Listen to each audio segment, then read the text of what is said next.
गया हूँ कहानी का नाम है बिग बॉस में निकाली एक दूसरे की गलतियाँ।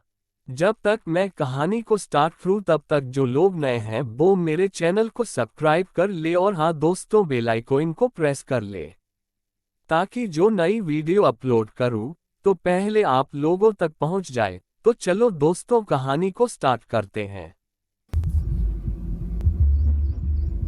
आपको एक एक करके सामने आना है, ऐसे घर वाले का नाम बताना है तो गलतियां करते हुए भी सबकी नजरों से बच रहा है। आज आपको उसकी गलतियां सामने लानी है। तो चलिए रणवीर, आप ही पहले आ जाइए, बताइए कि आपको कौन सा ऐसा सदस्य लग रहा है जिसकी गलतियां आप एक्सपोज करना चाहते हैं। तो बड़ी गलती तो मैं मानूंगा कि विशाल की है। मेरे को लगता है इनकी बड़ी गलती ये है कि माना कि लवकेश के साथ इनकी पेयरिंग हुई थी एंट्री पे, बट इसका ये मतलब मुझे तो ये लगता है कि मतलब नहीं होना चाहिए कि अब उनके साथ एंट्री हुई है तो बस जो मतलब एक ने कही वो साथ में दूसरा करेगा ही, और वो हमारी कोई वाइब मैच हो रही है नहीं, हम बहुत फन हैं, और इस इल्यूजन में ऐसी चीज़ें कर रहे हैं घर में जिससे टास्क ख़राब हो रही हैं, माहौल ख़राब हो रहा है। तो मेरे को लगता है इनकी बड़ी गलती जो मैं एक्सपोज करना चाहता हूँ वो ये होगी कि ये जिस चीज़ को दोस्ती कह रहे हैं, मेरे हिसाब से वो दोस्ती नहीं है, वो एक पैक्ट है। ओके, तो विशाल आपको क्या लगता है? सर पैक्ट की बात नहीं है, मतलब एक वाइब की बात होती है कि हम लोग जो साथ में हंसी मजाक करते हैं, जो हम लोग साथ में बैठ के एक चीज़ें दूसरे से शेयर करते हैं, तो शायद अगर आपको लग रहा है पैक्ट तो फिर मेरे को नहीं समझ आ रही वो चीज़, बट मेरे लिए तो वो एक दोस्ती है जो मैं दिल से मानता हूँ उसको दोस्त। रणवीर आप बैठ जाइए प्लीज। Vishal ji sir. अगले आप ही हैं। अच्छा, मैं बुलाना चाहूँगा अरमान जी को, आ जाइए।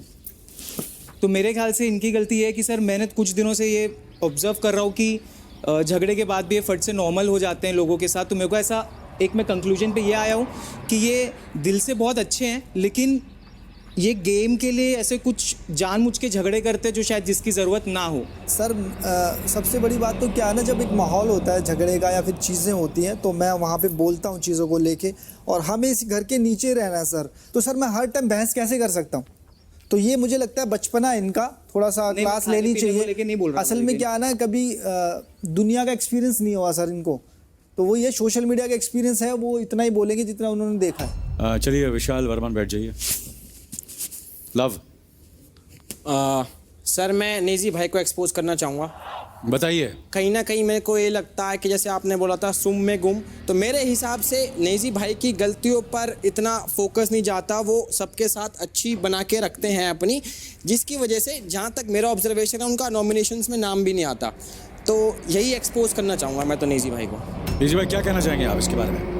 मुझे ऐसा लगता है कि मेरा नेचर ही वही है कि मैं सबसे अच्छे से रहूं। मेरे बहुत कम दुश्मन है यहाँ पर, लेकिन अब मेरे को जैसा महसूस होगा मैं वैसा करूंगा। तो आप थर्ड गियर में जाना चाहते हैं? पहले फर्स्ट हाँ थर्ड गियर में जाना चाहते हैं? थर्ड गियर में जाना चाहते हैं, एग्जैक्टली। ठीक है जी सर। आ जाइए। जी sir, thank you. Third gear मुबारक हो। क्या बात है गुरला, हक है Chembur. Love you bro. Sana Maqbool. Sir मैं रणवीर जी को बुलाना चाहूँगी। रणवीर जी मुझे थोड़े बड़े हैं, तो मुझे ऐसा लगता था कि उनसे जाके सलाह मशूरा करूं। तो ऐसा एक वाक्य हुआ था जब वो बाहर बैठे थे, and I really went to him and I said Ranveer ji देखो ना ये कैसे चल रहा है। So he just snapped at me and he said तुम देखो तुम घर की कैप्टन हो।